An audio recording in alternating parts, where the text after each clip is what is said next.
Bonjour, alors la vidéo du jour concerne les nouveautés dans la filière professionnelle plongée en France. C'est paru hier au journal officiel, le mardi 13 décembre. Donc je rappelle juste que pour travailler en France, il faut des diplômes spécifiques puisque la plongée sous-marine est considérée par le gouvernement comme milieu spécifique. Et donc pour encadrer, il faut des diplômes d'État. Avant c'était les brevets d'État, maintenant c'est soit les BP, brevets professionnels, ou DE, diplôme d'État, BPJEPS ou DEJEPS, JEPS signifiant de la jeunesse, de l'éducation populaire et sportive, option plongée subaquatique bien sûr. Donc sans ces diplômes, très difficile, impossible de travailler en France, hein, vous êtes dans l'illégalité, on verra quelques exceptions un peu plus tard. Donc les nouveautés en fait, le BPJEPS qui était avant un sous-diplôme entre guillemets puisqu'il permettait juste de faire la conduite de palanquet et de l'enseignement jusqu'à 6 mètres, donc autrement dit c'était cantonné à 6 mètres sous la responsabilité d'un directeur de plongée qui devait toujours être présent. Maintenant ce qui change c'est que dans le BPJEPS il y aura la possibilité d'enseigner jusqu'à 20 mètres. Donc ça c'est un bon acquis. Un BPJEPS deviendra un E2 qui aura toujours besoin d'un directeur de plongée. Mais la grande nouveauté aussi c'est que dans le BPJEPS il y aura deux options. L'option plongée subaquatique dont je viens de parler et l'option plongée sans scaphandre.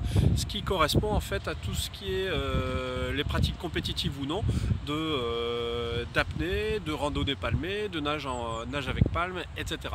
Donc il y aura un BP spécifique pour ça, sachant que attention, ce n'est pas parce que quelqu'un aura ce BP de plongée sans scaphandre et qu'il sera MF1 en même temps qu'il aura toutes les prérogatives du BP scaphandre. Voilà. Pour le DEJEPS, autre changement, ça va être un DEJEPS qui va se dérouler en deux étapes. La première étape, le DEJEPS qui deviendra classique, qui donnera les prérogatives d'un E3. C'est-à-dire que la personne pourra enseigner jusqu'à 40 mètres et ne pourra pas faire de tutorat. Donc ça, ce sera le DEJEPS nouvelle mouture, ce sera pour 2018, avec une qualification complémentaire qui peut s'obtenir uniquement pour quelqu'un qui est DEJEPS ou en cours de formation DEJEPS. Donc ce sera un module complémentaire, les modalités viendront par la suite, qui permettront de faire de l'encadrement jusqu'à 60 mètres et de faire du tutorat de stagiaire. Pourquoi ces réformes? Tout simplement, comme je l'ai dit tout à l'heure pour le BP, on s'est rendu compte que c'était un sous-diplôme, donc pour lui donner un petit peu plus de valeur. Pour le BP sans scaphandre, c'est tout simplement, on s'est rendu compte qu'il y a des personnes qui faisaient le BPJEPS plongée sous-marine pour en fait ne faire que du snorkeling ou de l'apnée tout simplement. Donc voici les raisons. Pour le DEJEPS, tout simplement, on s'est rendu compte que transformer quelqu'un un moniteur toute profondeur et à faire du tutorat en si peu de temps, c'est plutôt difficile. Donc c'est pour ça que cette option complémentaire a été amenée. Donc c'est plutôt bon pour la qualité des formations délivrées. C'est vrai que c'était mettre la barre très très haute. Voilà. Donc si vous souhaitez faire un BPJEPS et DEJEPS, je vous rappelle que c'est des formations d'État.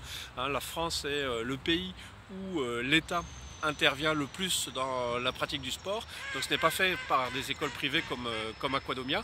Maintenant, avant de vous engager là-dedans, je vous propose de bien réfléchir, parce que c'est quand même des formations qui durent entre 7 et 10 mois en fonction du BP ou du DE, qui coûte un peu d'argent. Et ce dont on s'aperçoit souvent, c'est que les gens arrivent avec un niveau de qualification qui n'est pas énorme, peu d'expérience plongée, et elles se rendent compte durant le BP ou durant le diplôme d'État que finalement c'est pas vraiment fait pour elles en fait. Donc elles font la formation mais ensuite n'exercent pas ou pas longtemps. On sait que statistiquement la durée de vie de quelqu'un la durée de carrière d'un quelqu'un qui s'est formé au DE, c'est 2 à 3 ans d'activité avant de passer à autre chose. Donc c'est un peu bête de se dire je vais changer, je vais faire un monitorat de rêve pour passer 10 mois de formation, puis après se dire finalement ce que je faisais avant c'était pas mal en fait. Donc réfléchissez bien. Alors l'autre possibilité qui existe, qui est peut-être celle que je recommanderais pour des jeunes, il faut savoir que pour travailler à l'étranger, un OWSI peut suffire, ou même un Dive Master ou un niveau 4.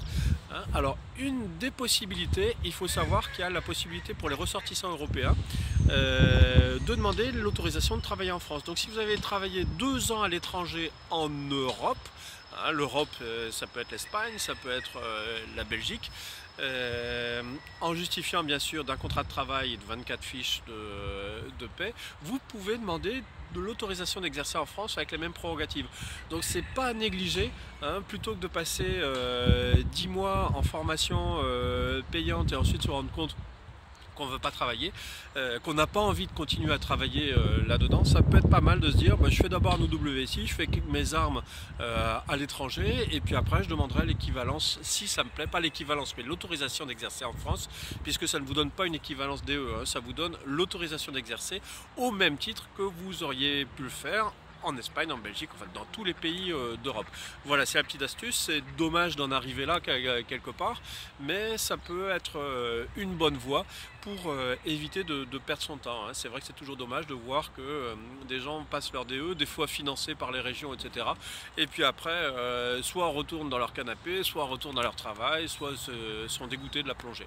Bon, c'est quand même pas la majorité, mais je rappelle que la durée de vie d'un DE titré en carrière professionnelle est de 2 à 3 ans. Voilà, si vous avez aimé cette vidéo, cliquez sur j'aime. Si vous n'avez pas aimé, cliquez sur j'aime pas. Vous voulez en voir d'autres, abonnez-vous à notre chaîne YouTube Aquadomia One. Si vous trouvez ce sujet intéressant, n'hésitez pas à le partager. Vous voulez voir aborder d'autres sujets, bah, passez-moi un petit coup de fil, envoyez-moi un petit mail, un petit post sur Facebook ou un commentaire sur cette vidéo YouTube. À bientôt.